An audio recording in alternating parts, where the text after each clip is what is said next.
Flávio Gomes, não, Pipinho, você que está se contorcendo, não sei o que você tem aí. Tu quer fome de comer um tender? Por que tá suando? Hã? Por que ele tá suando? Parece uma panela de pressão. Falando nisso, comprei, viu? Comprei uma panela de pressão ontem. Ah, nossa. É, aquela musiquinha idiota, aquela piada trouxa, mas tudo bem. Já sei. Ele não tem nenhum respeito com você. Nenhum zero de respeito. Olha aqui, ô Pipo, e o que falta pro São Paulo também voltar a ganhar tantos títulos, hein? Comando. O São Paulo já é diferente do Vasco, né? Não tem essa briga interna que tem no Vasco, essa divisão política não é tão acentuada assim. Claro que tem divisão política no São Paulo, mas não é tão acentuada assim. Não, eu tô falando pra ver se você consegue. Vou dar uma moral, ele tá dando um apoio. Não adianta, não adianta. Ele perguntou pra mim, eu vou ter que responder. Não adianta. Ele falou pra experiência do cara, ele tá falando pra te dar uma força. Eu sei, não, mas ele desse uma força, ele ia perguntar pra você. Não, se ele me desse uma força... Fica em mim 5 minutos, vai. Se começar assim, vai me ajudar. Tá, então vai lá, eu vou falar aqui agora. Não, fala do São Paulo, você tem 20 minutos sem ser interrompido. Não, eu tenho 10 segundos pra falar do São Paulo. Aliás, em uma frase eu respondo. Não, dificilmente. Você gosta que eu seja sucinto, não gosta? Você, não, Sucinto. Não, eu serei. Faz a pergunta de novo. Não, responde, já fez a pergunta. Vamos lá, volta a fita lá. Pergunta de novo. Fita, nós estamos em 2018. Tá bom, vamos lá. Não, é modo de dizer, volta. Qual é a pergunta que você fez a mim? Jesus E amado. nem ele lembra. O que falta O pro que São falta Paulo? pro Peraí, o São Paulo não é o Vasco, mas o que falta pro São Paulo... Deixa eu aproveitar e perguntar ao Sorato, o que falta pro São Paulo voltar a ganhar títulos? Cara, de um tempo para cá, se a gente analisar, o São Paulo mudou muito a questão do critério de contratação de jogadores, cara. A gente via até um tempo atrás, as contratações do São Paulo eram mais criteriosas, eu acho. Obviamente que passa por questão financeira também e questão de oportunidade, até mesmo de qualidade maior de jogadores, né? Mas São Paulo, pelo menos assim, de longe, o São Paulo tinha um critério bem... Não tem montado times bons.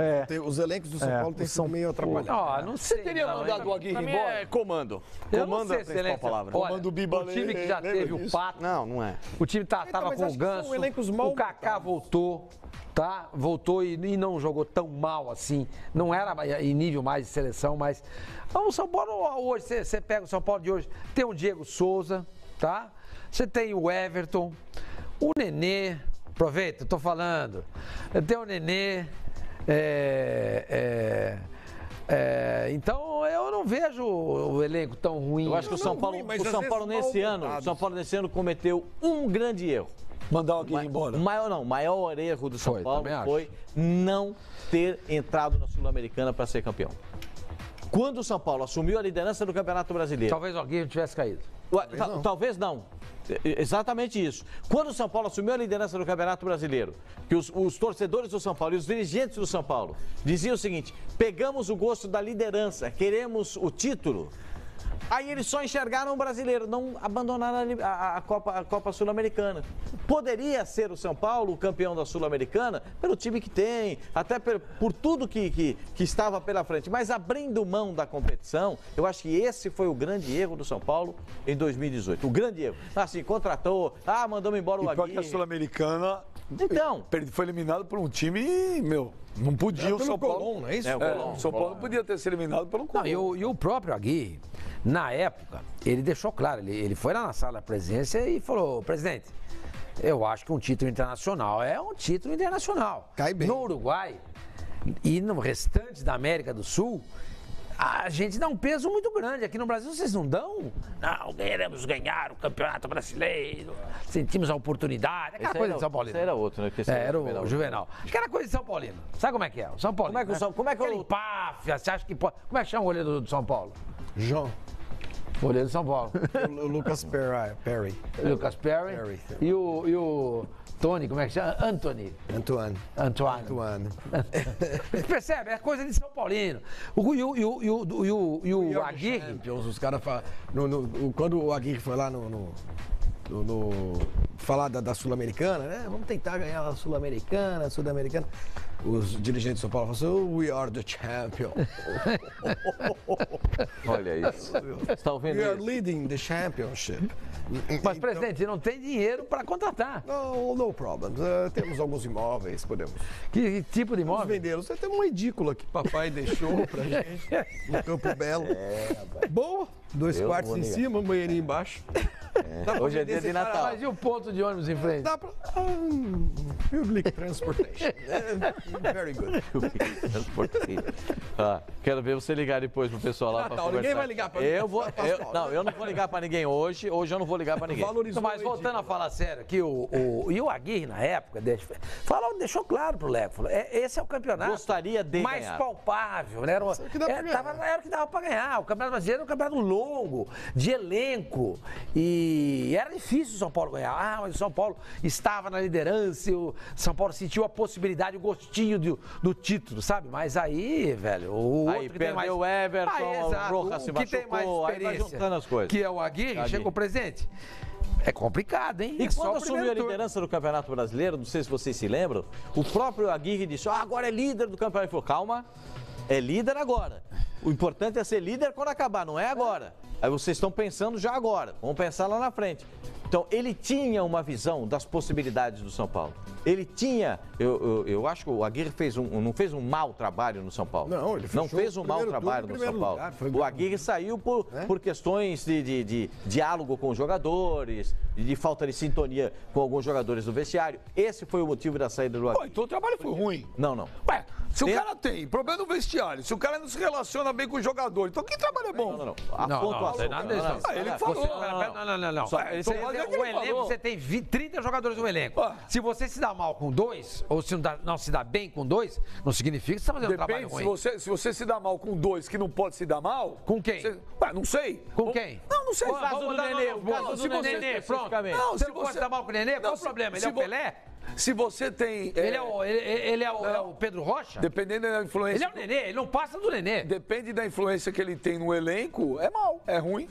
Ué, mas se esse cara tem uma influência negativa no elenco, Não o que você tem que fazer é dar respaldo pro treinador e afastar o cara. É um só? Pô, pera um pouquinho. O São Paulo não pode ser refém do Nenê. O São Paulo foi refém do Raí, do Kaká, do Careca, Pedro do Rocha. Miller, do Pedro Rocha, do Leônidas. Não vou falar do seu Dias que a gente gosta. Do Roberto Dias. Aí é uma história. Agora, ser refém do Nenê. O Nenê não passa de um Nenê.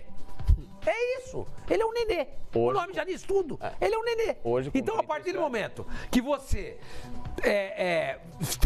teme que o Nenê vai conturbar o teu vestiário, então você está no caminho errado, amigo.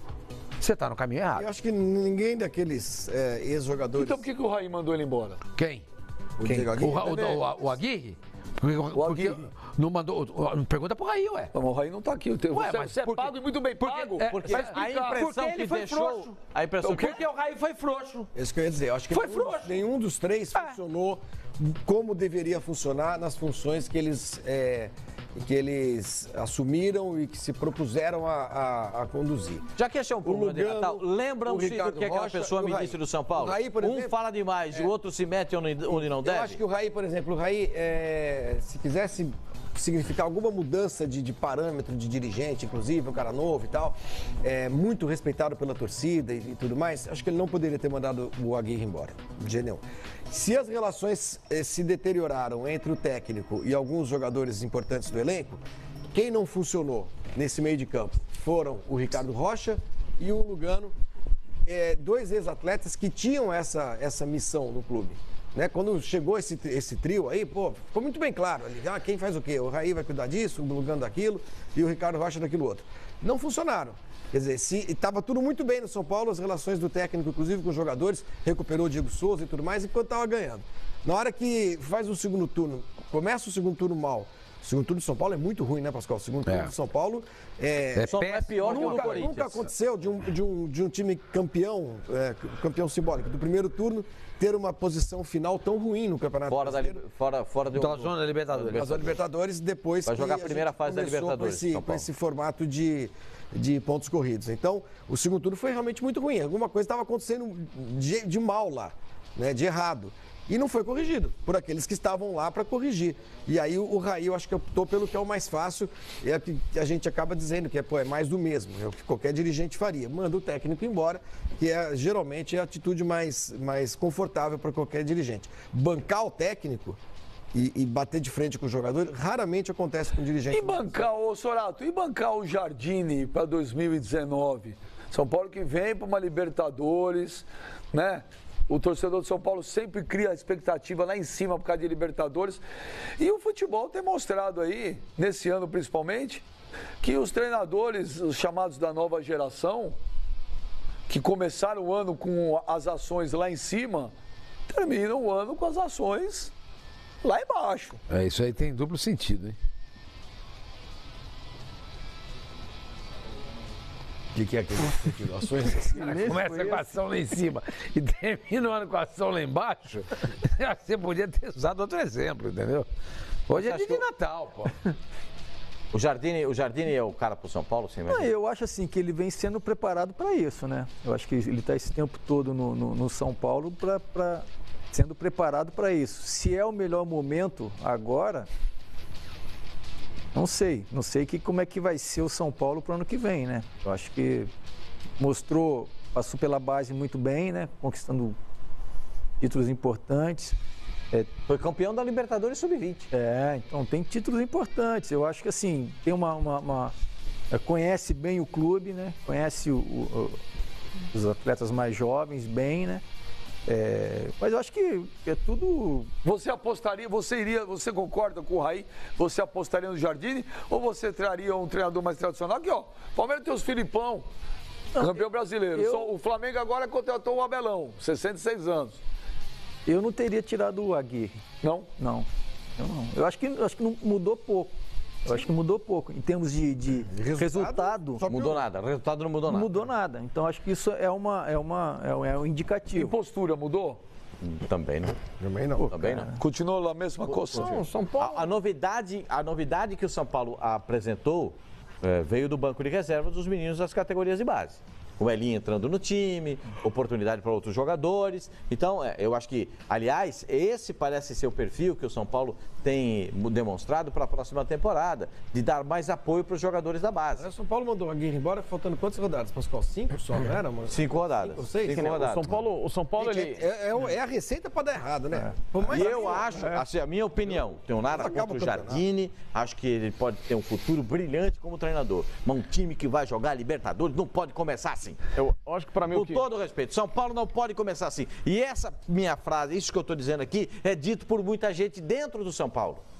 E até para o presidente do São Paulo. E o Raí acabou convencendo de que o Jardine é o cara para ele começar a temporada.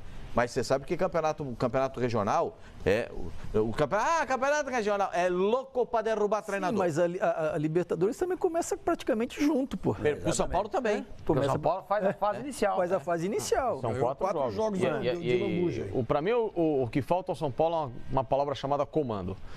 Seja desde a presidência até o próprio técnico. Porque muita gente lá no São Paulo apostou o seguinte: o Carille no Corinthians deu certo, ele era auxiliar, etc e tal, quando assumiu, pegou, já conhece o clube, etc e tal. Não é bem assim que funciona. Tem uma diferença básica do Jardine para o Carille. O Carille trabalhou 9 anos com os principais treinadores do Corinthians, como membro da comissão principal. O Jardine trabalhou na base do São Paulo. É um ambiente completamente distinto. Esse ano ele trabalhou como assistente técnico. Esse ano, mas assim, é uma experiência ainda muito pequena, muito vaga, perto do que pegou o Carille ao longo dos 9 anos do Corinthians. Então, o Carille assumir o Corinthians naquela condição é muito diferente. Já tinha uma experiência, uma rodagem do que tem agora com o Jardine. Já tinha um certo comando. Eu acho assim, não é... Assim, o Jardine, todos esses jovens têm uma característica, são todos muito estudiosos. Todos eles estudam muito mesmo, estudam muito. Mas existe o lado da experiência. Falta vivência. Sim. A vivência, a tomada de decisão. A gente sabe que o futebol, às vezes, são situações repetitivas. O quanto isso, ele já passou por isso, numa competição importante. Eu acho que... preparado, em termos de conhecimento, eu acho que tem bastante conhecimento. Agora vai desse ponto de tomada de decisão de competições importantes. Você já trabalhou com técnicos jovens e mais velhos, na sua longa carreira. Mas naquela época não era tão comum você ter treinadores tão novos. Não era. Sei. Não, mas tinha assim. Por exemplo, tinha a questão dos auxiliares também, que às vezes assumiam. Por exemplo, você não teve um treinador que nem o Flamengo teve o Barbieri. 34 anos. Não. É isso que eu tô querendo falar. Naquela época não tinha isso. Não é diferente. Não. Com quem você trabalhou? Você lembra de cabeça quase todo mundo? Eu trabalhei no Vasco, no profissional. Quem me puxou pro profissional foi o Lazzaroni. Isso em 88. O Lazzaroni era novo, cara. O Lazzaroni mas já tinha passado pelo Flamengo. Depois seria campeão, seria técnico da seleção brasileira. Depois. Mas trabalhei no radar. Com Luxemburgo, com o Nelson Rosa, que era em 89. Você trabalhou com o Luxemburgo? Trabalhei no Palmeiras, pô. Sim, verdade. Nelson Batista, quando eu fui era o Nelson Batista no Palmeiras. Era vindo também do... Quando o Vasco foi campeão em 89, quem era o técnico? Era o Nelson Rosa. Sim, jovem, assim, muito jovem, acho que não trabalhei, não. Não era muito comum. Não era muito comum. A gente vivia reclamando que não tinha renovação. Isso. Aí quando tem renovação, a gente reclama que renovação mas eu acho que é um processo. Não é tudo lá em cima. Aí vem comentarista e fala assim, pai, treinador não pode estar de calça curta, tem que ter cabelo branco. Aí os caras detonam a nova geração. Funcionam, os outros não. Não gagueja. Não, eu acho que tem Gente, na verdade, essa história de técnico novo, a gente só tem recentemente que funcionou muito bem, né? Porque quando a gente fala funcionar muito bem, o que é? Ganhar algum campeonato, ganhar algum título? É o Carille. Agora, o Jair funcionou bem no Botafogo. Então, isso que eu ia dizer. O Zé Ricardo, na minha opinião, começou muito bem no Flamengo. Há uma geração o Barbieri também. Então, há uma geração nova que está se encaixando e entrando no mercado. O Barbieri, por exemplo, já está no Goiás. O Zé Ricardo começou como interino do Flamengo e o time seguinte dele foi o Vasco. E o seguinte foi o Botafogo. O Alberto Valentim era interino do Palmeiras. Virou técnico do Botafogo, depois já foi pro exterior e já voltou e está no Vasco. Ele está em time grande. O Jair saiu do Botafogo, foi pro Santos, foi pro Corinthians. Então tem uma nova geração. O problema é assim, qual é o critério que a gente tem? O Daír Helman continua no Internacional. O rapaz do Atlético Paranaense, o Nunes. O Largue no Atlético Mineiro. O Roger Machado. Sim. Esses caras, bem ou mal, com o resultado ao 100, eles estão hoje no mercado. Eles estão... É uma troca de guarda. A gente esqueceu o Thiago Largue no Atlético Mineiro. Acabou de falar. Desculpa aí, eu acho assim, tanto os jovens quanto os mais experientes passam por essa situação. Claro. Só que os mais velhos foram jovens um dia. E sim, mas é a questão de lidar com esses momentos, entendeu? Acho que principalmente nos momentos complicados, nessas grandes equipes. Mas o que eu acho que tem uma diferença... Bora começar 2019 com o pé direito? Então vem comigo que eu vou te mostrar como que eu fiz para faturar mais de R$100 mil no último mês de novembro de 2018, trabalhando aqui na minha casa, 100% online, em apenas 2 horas por dia. Então clica no link na descrição desse vídeo que eu vou te ensinar como você também pode ter esses mesmos resultados. 2019 vai ser o seu ano, então aproveita!